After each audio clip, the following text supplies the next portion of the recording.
मित्रों, हम आज से शुरू करते हैं GS4 एथिक्स पेपर। और ये जब तक हम इसको ख़त्म नहीं कर देंगे तब तक हम इसके लिए पूर्णतः रूप से अपने आप को तैयार करके आपके सामने प्रस्तुत करेंगे। और तो GS4 बड़ा ही उलझा हुआ एक बात है कि हम पढ़ते बहुत ज़्यादा हैं लेकिन हल नहीं कर पाते। तो सर्वप्रथम ये बात मैं बता दूं कि ये GS4 हमारा सबसे ज़्यादा आपके सोचने पर निर्भर करता है। आप जितना ज़्यादा सोचेंगे उतना ही अच्छा एग्ज़ाम पर परफॉर्मेंस आप कर पाएंगे, क्योंकि आपका जो है 250 में से 50% से एबव आपका केस स्टडी आता है, जो न तो कोई टीचर आपको बता सकता है और ना ही आप किसी के माध्यम से हल कर पाओ। वो आपके टैलेंट पर, आपकी सोचने की क्षमता पर ही निर्भर करता है। जितना अधिक से अधिक सोचेंगे उतना अच्छा से अच्छा केस स्टडी होगा। आप अपने आप को एकदम ओपन माइंड पर रखें। जहाँ समाज में चलते हुए कोई भी घटना हुई, जैसे जैसे अभी जल्लीकट्टू का मामला चल रहा है, उस पर आप सोचिए कि आपके सामने केस स्टडी आएगी तो किस प्रकार आप डिसीजन लेंगे कि आप रूल ऑफ लॉ को आप प्रेफरेंस करेंगे कि एथिकल इशू को, किसको आप ज़्यादा वो करेंगे। तो ये इसी तरह की जाने कितनी घटनाएं होती हैं, जैसे कि बोट वाली घटना हो गई पटना में। तो वो सब आपको जो है एक एक ऐसी घटनाएं होती रहती हैं, उनको आपको सोचना है कि इस तरह का यदि मैं जिला अधिकारी बनूंगा, आप as a IAS officer, after that फिर डिस्ट्रिक्ट मजिस्ट्रेट जब मैं बनूंगा तो किस तरह से हमको निर्णय लेना पड़ेगा। तो ये आपके चारों तरफ की घटनाएं समाज में, देश में, हमारे देश में जो होती रहती हैं, उनको बस आप ऑब्जर्व करिए, उस पर सोचिए। उसी प्रकार के क्वेश्चन UPSC पूछता है। आपको कहीं भी किताब में लिखा पढ़ा नहीं मिलेगा। आप 75% इस पेपर का 75% आपकी सीधे आपकी सोच पर निर्भर करता है। जितना अच्छा सोचेंगे, जितना हार्ड वर्क करेंगे सोच पर, उतना अच्छी है। थॉट प्रोसेस ज़रूरी से ज़रूरी आपको करनी है। थॉट प्रोसेस करेंगे तो बहुत बेहतर रिजल्ट आएगा। GS4 के लिए थॉट प्रोसेस बहुत कंपलसरी है और किताबी ज्ञान तो इस पर बिल्कुल ही काम आने वाला नहीं है। और तभी आप देखते हैं कि जैसे 4वीं रैंक प्राप्त की आर्तिका शुक्ला 8 से 8 महीना तैयारी करती हैं और हो जाती हैं। कहती हैं कि मैं तो GS4 को बहुत ज़्यादा नहीं पढ़ा, थोड़ा सा केस स्टडी वगैरह जाए। तो उनके सोच उन्होंने अच्छा सोचा है। काफ़ी दिनों से वो सोचती रही होंगी चीज़ों के ऊपर अवेयरनेस उनकी रही होगी, इसलिए उन्होंने ऐसा करी। हाँ, तो दोस्तों हम शुरू करते हैं GS4 एथिक्स पेपर। बिल्कुल बस कमर कस के आप लोग रहिएगा। हम सर्वप्रथम हम सिलेबस डिस्कस करेंगे कि हम पढ़ना आखिर क्या, हमें क्या क्या पढ़ना है। नीति शास्त्र आपको देखा होगा, चौथा पेपर लिखा रहता है नीति शास्त्र, सत्यनिष्ठा एवं अभिरुचि, जिसमें पहला टॉपिक है आपका नीति शास्त्र तथा मानवीय सह संबंध। नीति शास्त्र का मानव के साथ क्या संबंध है, अर्थात उसका सार क्या है, क्या इसका निर्धारक है, क्या प्रभाव पड़ता है। अगर ये कोई भी नीति अगर हम लोग अपने ऊपर लागू करते हैं तो इसका क्या प्रभाव पड़ता है, इसके आयाम क्या हैं और कैसे हम लोग निजी और सार्वजनिक संबंधों में नीति को धारण करते हैं, कितना अंतर कर पाते हैं। तो पहला टॉपिक है आपका नीति शास्त्र तथा मानवीय सह संबंध, ये आपका पहला टॉपिक है। सेकंड टॉपिक है आपका अभिवृत्ति पर आपको अभिवृत्ति है। फिर इसके बाद तीसरा नंबर है सिविल सेवा के लिए अभिरुचि तथा बुनियादी मूल। आप IAS ऑफिसर बन करके आप जाना चाहते हैं, समाज पर काम करना चाहते हैं, लोगों का दुख बांटना चाहते हैं, लोगों के साथ अच्छा व्यवहार करना चाहते हैं, देश को अपने महाशक्ति बनाना चाहते हैं, तो आपके अंदर कौन कौन सी ऐसी रुचियां हैं, बुनियादी मूल हैं जो होने चाहिए। जैसे सत्यनिष्ठा होनी चाहिए, भेदभाव रहित, गैर तरफदारी, निष्पक्षता, एकदम निष्पक्ष होना चाहिए आपका, एकदम सबके प्रति समान भाव। जैसे कि अब आप जो है भेदभाव में फंसेंगे, जातिवाद, परिवारवाद, इस तरह आप फंसेंगे तो आप देख ही रहे होंगे जातिवाद, परिवारवाद वाले कितनी बुरी स्थिति में है। पार्टियों की ओर मैं इंगित कर रहा हूँ, तो समझ सकते हैं आप।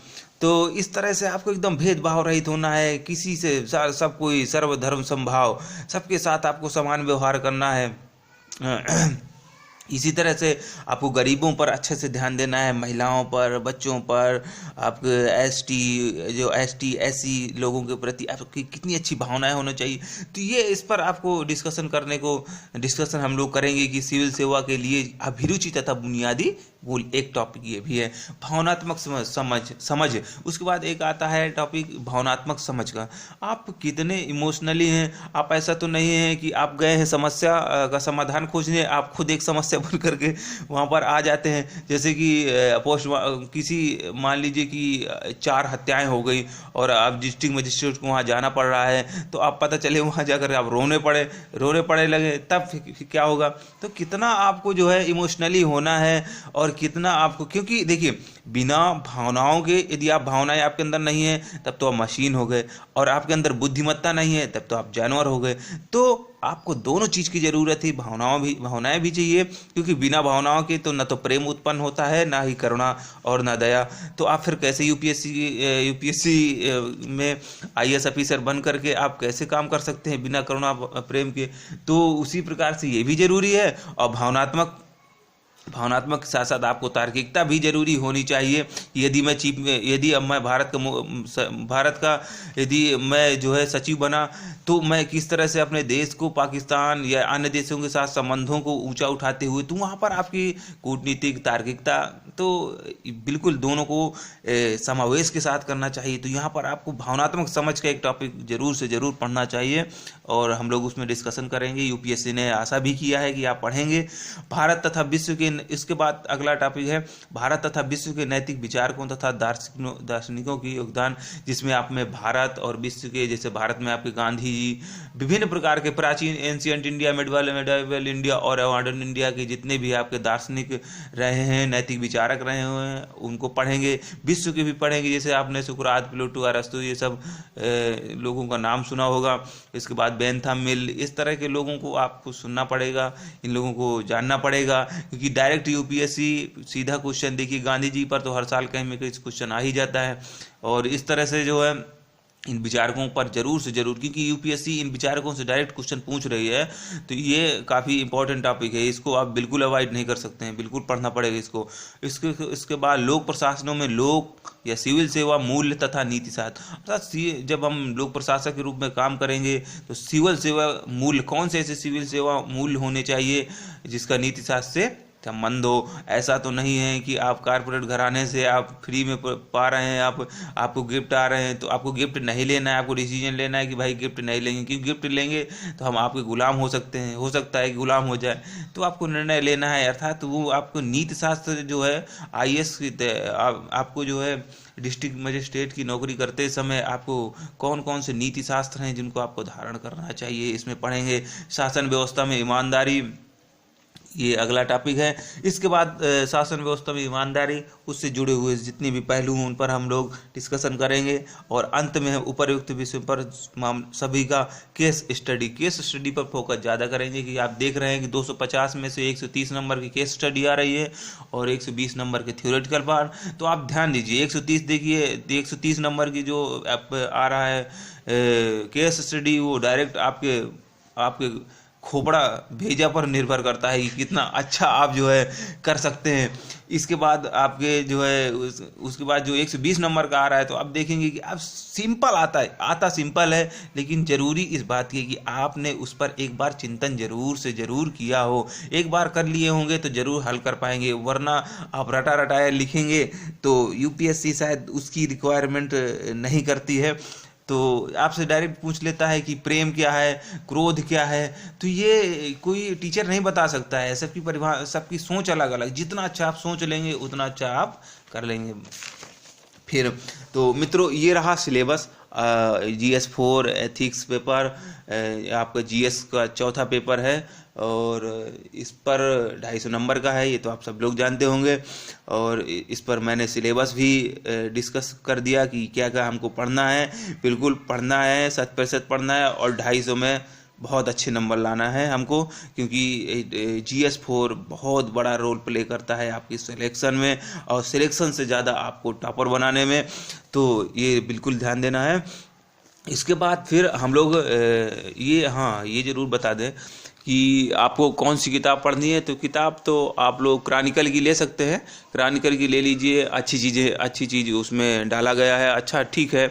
और उसके बाद जो है केस स्टडी के लिए हम लोग डिस्कस करेंगे केस स्टडी वगैरह, लेकिन केस स्टडी हम लोग डिस्कस करेंगे। उसके बाद 2 चीज़ आप करने, पहला नंबर है किसी मैगजीन्स में आती रहती हैं, कई मैगजीन्स हैं उसमें आती रहते हैं, तो उससे केस स्टडी आप हल करते रहा करिए। और दूसरा नंबर ये है कि अपने माइंड से आप केस स्टडी बनाइए। जितना ज़्यादा आप केस स्टडी बनाएंगे अपने माइंड से, जैसे एक केस स्टडी बताता हूँ मैं आपको। जैसे मूल्यों की बात की जाती है, नीति शास्त्र की बात की जाती है, आप कहा जाता है कि देश की सेवा करिए, बिना देश की सेवा, जब देश की सेवा करते करते जो मर जाए वो शहीद कहलाता है। और वैसे तो आम सब लोग ऐसे जन्म लेते हैं, कुत्तों की तरीके मर जाते हैं, लेकिन जैसे अब दूसरी तरफ आपको अपने परिवार को छोड़ के जाना है। आपके परिवार में कोई व्यक्ति नहीं है, आप अकेले घर में हैं, आपको एक तरफ बच्चे, आपकी पत्नी महिला हो गई, तो इनके साथ न्याय करना है कि देश के साथ देश के सेवा करना है। तो इस जगह पर आपको डिसीजन लेने में बहुत कठिनाई हो जाती है, तो आपको डिसीजन लेना है। तो इसी तरह की केस स्टडी बनती हैं और यही केस स्टडी से रिलेटेड क्वेश्चन आ जाते हैं, आप हल कर जाएंगे तो यूपीएससी को क्रैक करके आप कुछ अच्छा बाबू साहब, अफसर साहब बन जाएंगे, वरना कहानी यूं ही बिगड़ जाएगी मित्रों।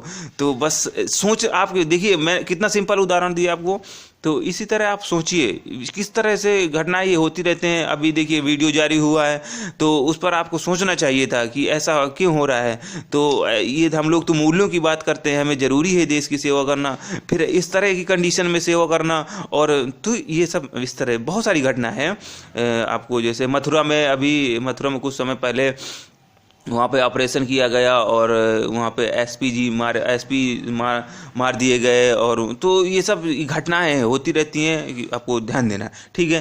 तो आज हम सिलेबस बताया, हमने चर्चा की, उसके बाद हमने ये बताया कि आपको क्या क्या पढ़ना है और कौन सी किताबों से पढ़ना है। इसके बाद देखिए मित्रों, मैं बिल्कुल बार बार आपसे कह रहा हूँ कि 75% तो सीधा सीधा आपके दिमाग पर है। अगर आपने सोचना शुरू कर दिया तो आप बिना थोड़ा सा, आप जैसे क्रॉनिकल की कोई किताब है पढ़ लीजिए, एक बार के स्टडी वगैरह हम लोग डिस्कस कर रहे हैं वो सब देख लीजिए, जो हम लोग पढ़ा रहे हैं उनको सुन लीजिए। उसके बाद आपकी 75% आपकी सोच पर ही निर्भर करता है। आप जितना अच्छा सोच लेंगे मित्रों, उतना ही अच्छा एग्जाम में परफॉर्मेंस कर पाएंगे। तो आज हम लोग पहला टॉपिक पढ़ेंगे सामाजिक नियम। सीधा सीधा आपको लगता होगा सामाजिक हाँ, ध्यान रखिए सामाजिक नियम आज का पहला टॉपिक है। आज हम 2 टॉपिक डिस्कस करेंगे, उसके बाद आज से हमारा शुरू हो गया GS4, और ये जब तक हम लोग ख़त्म नहीं कर लेंगे तब तक हम लोग नहीं हटेंगे, बिल्कुल ख़त्म करके ही मानेंगे और आपके साथ लगे रहेंगे। तो पहला टॉपिक है सामाजिक नियम। सीधा सीधा सा आपको लगता होगा समाज का नियम। समाज का नियम मतलब कि जो समाज के साथ घुला मिला हो, समाज के साथ घुला मिला हो उसे कहते हैं हम सामाजिक, यानी जो समाज में मिल जाए उसे कहते हैं सामाजिक। और नियम का मतलब जो व्यवहार के तरीके, अर्थात सामाजिक नियम का मतलब ऐसे समाज में घुले मिले व्यवहार करने के तरीके, अर्थात जो हम लोग समाज में रहते हैं और उन्हीं नियमों में हम लोग घुल मिल गए हैं और उनको व्यवहार में हम लोग लाते हैं, उसी प्रकार से ये समाज के नियम हैं। तो अगर एक सीक्वेंस में हम कहें तो सामाजिक नियम व्यवहार के वे तरीके हैं, समझिएगा, सामाजिक नियम व्यवहार के वे तरीके हैं, व्यवहार करने के तरीके हैं जो जीवन को सफल बनाने के लिए समाज के द्वारा बनाया और आत्मसात किया जाता है। ये हम ही के द्वारा, लोगों के द्वारा बनाया गया। भाई हमारे लोगों के पूर्वजों ने कहा कि ये देखिए ये गलत बात है, इसको मत करिए, उन्होंने प्रैक्टिकल किया, उसका प्रभाव हुआ तो दुष्परिणाम हुआ, उन्होंने दुख झेला, तो उन्होंने कहा देखिए इससे दुख होता है, ये प्लीज ना करिए और ये करिए जिससे आपका कल्याण होगा। तो उन्होंने ही इसका हम सभी लोगों ने इसको समाज के द्वारा ही बनाया जाता है और उसकी हम ही लोगों द्वारा आत्मसात किया जाता है। तो सिंपल सी परिभाषा है, ये व्यवहार, सामाजिक नियम व्यवहार के वे तरीके हैं जो जीवन को सफल बनाने के लिए समाज के द्वारा बनाया और आत्मसात किया जाता है। आप देखते हैं कि जब इतने मेहनत के बाद, जब प्रैक्टिकल करने के बाद ये नियम बने हैं, तो ज़रूर से ज़रूर इसमें प्रशंसा भी होती है और आलोचना भी होती है। हम देखते हैं बचपन में अच्छा काम करते हैं तो कहते हैं ये बच्चा बड़ा अच्छा है, सब लोग प्रशंसा करते हैं। बुरा करने लगते हैं तो आलोचना होती है। जैसे हमने किसी को जा करके गाली दे दिया तो लोग आलोचना करते हैं कि ये बच्चा अच्छा नहीं है, ठीक, क्योंकि समाज का नियम नहीं कहता कि आप किसी को गाली दें, आप किसी की हत्या कर दें, आप किसी के साथ आप किसी की डकैती डाल दें। तो इस तरह के जो है यही समाज के नियम है कि जो आपको। अब बात आती है क्यों भाई ये समाज के नियम क्यों जरूरी है, क्यों जरूरी है समाज के नियम। देखिए, जब मनुष्य प्राणी इस धरातल पर आया, उसके बाद धीरे धीरे लोग कार्य करने लगे और फिर इच्छाएं बढ़ी। तो जब इच्छाएं बढ़ी तो लोग एक दूसरे पर आक्रमण करने लगे, एक दूसरे पर आक्रमण करके जो सबल हुआ वो निर्बल को दबा करके अपना स्वार्थ सिद्ध कर लिया, जो रईस हुआ वो गरीब को दबा दिया। तो एक बड़ी मछली छोटी मछली को खा रही थी। तो ऐसे में बुद्धिमानों के द्वारा एक सोचा गया कि क्यों ना हो, हम लोग विवेकशील प्राणी हैं और हम लोग विवेकशील प्राणी, भगवान ने हाथ दिया है, पैर दिया है, क्यों ना हम लोग एक अच्छा सोचें, अच्छा करें, मन वचन कर्म से कुछ अच्छा हो, जिसके लिए हम लोग नियम बनाएं। तो उन्होंने कहा कि देखिए इतनी सारी समस्याएं आती हैं और हम लोग गलत करते हैं, हम लोग गरीब रईस गरीब पर कितना अत्याचार करता है। एक मोटा ताजा व्यक्ति हो, एक दुबले पतले को तड़ाक से तमाचा दे देता है। तो ये क्या है, ये समस्याएं हैं। तो इस समस्याओं से निजात पाने के लिए पहला नंबर, तो इस समस्याओं से निजात पाने के लिए किसी का कोई शोषण ना कर पाए। इसके बाद ये सत्य का मार्ग है। सभी लोगों ने बताया कि देखिए आप इस नियम से चलेंगे तो एकदम ये सत्य का मार्ग है, जीवन सफल हो जाएगा, एकदम बिल्कुल जीवन सफल हो जाएगा, कहीं आपको भटकाव नहीं होगा और जितनी भी दुख दर्द है वो अधिकतर आपके नहीं आएंगे, बल्कि प्राकृतिक तो आएंगे ही, जो कृत्रिम जो होते हैं, जो हम लोग स्वयं बना लेते हैं, वो नहीं आए। तो ध्यान रखिएगा, हमारे जीवन को सफल बनाने के लिए सत्य का ये मार्ग है, समस्याओं का समाधान करता है और ये जो है एक दूसरे से शोषण से बचाता है, ना कोई शोषण कर पाता। तो ऐसे नियम है। देखिए इसकी कुछ विशेषताएं हैं। तो हमने पहले पढ़ा क्या है, इसके बाद क्यों है, और इसके बाद अब पढ़ रहे हैं हम लोग विशेषताएं, कि इसकी विशेषताएं क्या होती हैं, सामाजिक नियम होते हैं उनकी विशेषताएं क्या। देखिए ये तो अपनी आवश्यकता है, ये इसमें किसी के द्वारा ये नहीं कि ज़बरदस्ती थोपा जा रहा है, बल्कि आवश्यकता है। देखिए जैसे आप लोग विद्यालय में रहते हैं और विद्यालय में अच्छा परफॉर्मेंस करते हैं तो टीचर आपको कितनी प्रशंसा करता है और क्विक आपको रिजल्ट मिल जाता है कि मैं बहुत अच्छा व्यक्ति हूँ, क्योंकि आपने अच्छा कार्य किया। तो ये हम सब लोगों की आवश्यकता है। हम लोग अगर अच्छे नियमों पर चलेंगे, समाज के नियमों पर चलेंगे, तो बिल्कुल से बिल्कुल हमें अच्छा परिणाम मिलेगा। इसलिए हमारी ये आवश्यकता है। हाँ, इसके लिए दंड का भी प्रावधान किया गया। दूसरी विशेषता ये है कि दंड का प्रावधान है। हम लोग गलत करते हैं तो समाज हमें दंडित भी करता है। बस दंड हो सकता है कुछ हल्के हों, कुछ ज़्यादा जटिल हों। आपने किसी की हत्या कर दी तो उस पर आपको ज़्यादा बड़ा दंड मिलेगा, और आपने किसी को, मान लीजिए आपने बाएं हाथ से खाना शुरू कर दिया तो इस पर कोई दंड नहीं आपको मिलेगा। तो ये दंड भी दो प्रकार के होते हैं, हल्का होता है और थोड़ा एक समान होता है, एक कठिन होता है। तो आपको दंड भी मिलता है, दंड की व्यवस्था की गई है। हाँ, तीसरी विशेषता इसकी ये है कि ये परिस्थिति देश काल के अनुसार बदलता रहता है। जैसे कि रामचरितमानस में एक पंक्ति है कि देश काल अवसर अनुसारी बोले मुनिवर समय विचारी।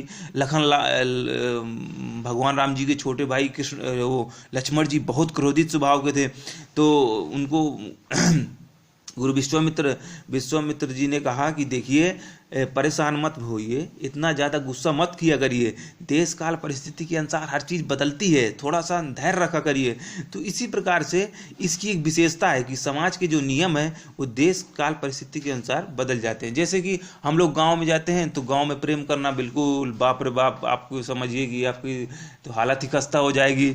और उसके बाद जैसे हम लोग बड़े बड़े शहरों में जो चले जाते हैं वहाँ बड़ी आम सी बात हो जाती है। तो ये सब है कि पहले, अब देखिए प्राचीन काल में ये देखिए आपको स्थान के आधार पर चेंजेस आए, ठीक है। पहले गांव में क्या कंडीशन है और शहरों में। इसके बाद समय, पहले देखा करते थे आप लोग कि प्राचीन काल में यदि कोई व्यक्ति अपने जाति से बाहर शादी कर लेता था तो उसको समाज से नकारा कर दिया जाता था। और उसके बाद ये देखिए आपका समय की मांग है। इसके बाद आपका देश से में अंतर, जैसे अमेरिका के कल्चर और इंडिया कल्चर में पौधन, तो देश काल और समय के अनुसार ये चेंज भी होते रहते हैं। तो सामाजिक नियम की ये विशेषता है, और सबसे बड़ी विशेषता तो यही है कि जीवन को सफल बना देता है, सुखमय कर देता है। नियम पर चलिए तो कहानी आगे बढ़ती जाएगी और जीवन का आपका सफल होता चला जाएगा। हाँ, और अब हम अगला टॉपिक पर आते हैं इसकी चुनौतियाँ क्या क्या हैं जी। सामाजिक नियम की चुनौतियाँ, तो पहला नंबर शहरीकरण। जैसे होता गया है कि हम लोग गांव में रहते हैं, गांव में हमेशा जो है बड़े गांव में प्यार करना बहुत बुरा माना जाता है, इसलिए गांव में एकदम हम लोग आदर्श बनकर रहते हैं। और जैसे ही शहरों में आते हैं तो वही चीज़ पलट जाती है, उल्टा सा लगने लगता है जो यहाँ पर नहीं करता है वो किसी लायक नहीं मतलब कि यहाँ की कंडीशन दूसरी टाइप की है। तो बड़े बड़े शहरों में जैसे दिल्ली, मुंबई, कोलकाता, तो ये कंडीशन दूसरी टाइप की है। तो ये शहरीकरण हुआ है तो बहुत सारे हमारे सामाजिक नियम बदल रहे हैं। संक्रमण काल की अवस्था में ये तो एक उदाहरण था, इस तरह से बहुत सारे नियम, जैसे कि सामाजिक नियम बहुत उथल पुथल की अवस्था में, ग्लोबलाइजेशन की दौर में जैसे हमारे इंडिया में LGBT का भी तो नाम ही नहीं आप ले सकते हैं, बल्कि हो सकता है कुछ चोरी छिपा होता रहे, लेकिन आप ओपन रूप से नहीं होता। समाज ने अभी उसे स्वीकार नहीं किया है, लेकिन जैसे अमेरिका वगैरह में स्वीकार कर लिया। अब यहाँ का कोई बिजनेसमैन गया वहाँ अमेरिका, वहाँ से उसे वो कल्चर अच्छा लग रहा है, यहाँ करने का प्रयास करेगा, तो बड़ा ही संक्रमण काल की अवस्था है, तो समस्या खड़ी कर देता है। इसलिए ग्लोबलाइजेशन के कारण जो है समस्याएं आ रही हैं, लोग बदल रहे हैं, सामाजिक नियम को तोड़ रहे हैं। तीसरा नंबर है आपकी चुनौती, जैसे खाप पंचायत वगैरह है कि सभी लोगों को है कि आप जो है समाज के नियमों का पालन करें, लेकिन खाप पंचायत आपको जीन्स पहनने पर मजबूर कर देता है। जीन्स ना पहनिए, आप मोबाइल ना लीजिए, आप अपने मन माफिक की शादी ना करिए, ये सब बातों पर खाप पंचायत निर्णय देता है। तो क्या ये सब नियम सामाजिक नियम होने चाहिए, हमें इसे धारण करना चाहिए? इस पर बहुत बड़ा विवाद है। जरूर इस पर थोड़ा सोचिएगा, आप क्या निर्णय दे सकते हैं। एक केस स्टडी के रूप में है ये केस स्टडी के रूप में है, आप इस पर थोड़ा सा सोचिएगा कि खाप पंचायत जैसी हैं उनको लागू रहना चाहिए, कहाँ तक इनकी प्रासंगिकता है, और नहीं है तो क्यों नहीं है। तो ये इस तरह की भी ये सब चुनौतियां हैं हमारे सामाजिक नियमों पर, कि हम लागू तो करते हैं लेकिन सामाजिक नियम पर चलना चाहते हैं, लेकिन कुछ ऐसे सामाजिक नियम बन जाते हैं जो हमारे सर के ऊपर चले जाते हैं। इसके बाद पुरानी मानसिकता है, एक तो बहुत सारी पुरानी मानसिकता है, हम जाति के बाहर शादी नहीं कर सकते हैं, हमें केवल सरकारी नौकरी ही करना चाहिए। ये सब समाज में ऐसी ऐसी धारणाएं बन जाती हैं जो हमें ऐसा लगता है कि यार बस इसको तोड़ ही ना दे, हम क्यों ना, आज तो मजबूर हो जाता है व्यक्ति तोड़ने पर। इस तरह से ये पुरानी मानसिकता भी बहुत ज़्यादा चुनौती के रूप में सामने आ रहा है। जैसे उदाहरण के तौर पर देख लीजिए, बहुत सारे उदाहरण हैं, जैसे बाएं हाथ सिखाना, इसके बाद जो है इसको हम लोग क्या मानते हैं, ये सामाजिक नियम का उल्लंघन है, लेकिन ये हल्का सा है, इसे कोई जान भी नहीं सकता है, लेकिन ये आत्मा आपकी कही कि नहीं इस तरह नहीं करना चाहिए। ये सब कुछ उदाहरण, जैसे आपको किसी को आपने गोली से मार दिया तो ये आपके लिए क्या है, ये सामाजिक नियम का उल्लंघन है, आपको जरूर से जरूर इसमें दंड मिलेगा। इसके बाद जैसे हाँ मित्रों, अगर ये सामाजिक नियम है, अगर इस पर चलेंगे तो बीच में जीवन समाप्त नहीं होगा, वरना आप देखते होंगे कितने ही लोग आत्महत्या कर लेते हैं, कितने ही लोग बीच में ही जीवन को छोड़कर चले जाते हैं, और तो कहीं में कहीं उनके नियमों का अभाव है, उन्होंने अपने जीवन में नियमों को धारण नहीं किया है। अगर देखिए समाज में रहना है, इस देश में रहना है, किसी भी देश में रहना हो या समाज में रहना हो, ये ज़िंदगी जीना हो, तो आपको ज़रूरी है कि वहाँ के स्थान परिस्थिति काल के अनुसार वहाँ के नियमों का थोड़ा बहुत पालन करना चाहिए। ठीक है। इससे बात ये भी है कि हाँ, एक बात ज़रूर है कि हमारे सामाजिक नियमों में फ्लेक्सिबिलिटी होनी चाहिए।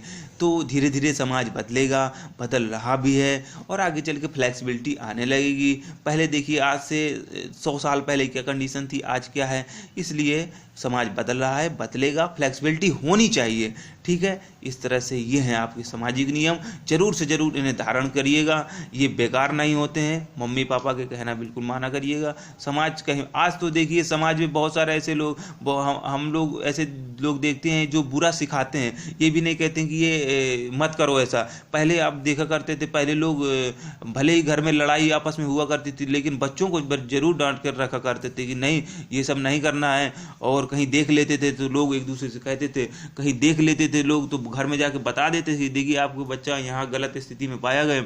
लेकिन अब आज का समाज बदल रहा है और अब लोग ऐसा नहीं कर रहे हैं, बल्कि ऐसा होना चाहिए, क्योंकि ये नियम ही है जो हमारी आत्मरक्षा करता है, हमें जीवन में आगे बढ़ाने की ओर प्रेरित करता है, हमें सुखमय जीवन की ओर बढ़ाता है, हमारा जीवन सफल करता है। इसलिए सामाजिक नियमों को धारण करना चाहिए। और आप जब यूपीएससी को क्रैक करके IAS ऑफिसर बन करके आप जिला अधिकारी बनेंगे तो आप एक रोल मॉडल के रूप में होंगे। आपको नियम को विशेष ध्यान देना है, इसलिए यूपीएससी ने पहला ही टॉपिक आपको सामाजिक नियम से ही प्रेरित किया। तो आज के लिए मित्रों इतना ही, और कल फिर अगले टॉपिक पर आएंगे। कल हमारा टॉपिक रहेगा मूल्यों पर चर्चा करेंगे, क्या होते हैं मूल्य। और इस तरह से मित्रों धन्यवाद डिस्कशन के लिए, और इसको सुनिए बिल्कुल अच्छे से, जो है इसको बहुत अच्छे से सुनिए, उसके बाद कमेंट करिए, लाइक करिए, सब्सक्राइब करिए, ताकि हम लोगों को एक ऊर्जा मिले, हम लोग आगे से आगे बहुत अच्छा से अच्छा कार्य करने की और आगे से बढ़ें। हम लोग A to Z GS4 पर पूरी चर्चा करेंगे, उसके बाद फिर दूसरे GS1 पर जाएंगे, फिर GS2 पर जाएंगे, GS3 पर जाएंगे। एक एक टॉपिक हम डिस्कस करेंगे और आपके सफलता में हम लोग सहायक होने का प्रयास पूरा से पूरा करेंगे। धन्यवाद मित्रों।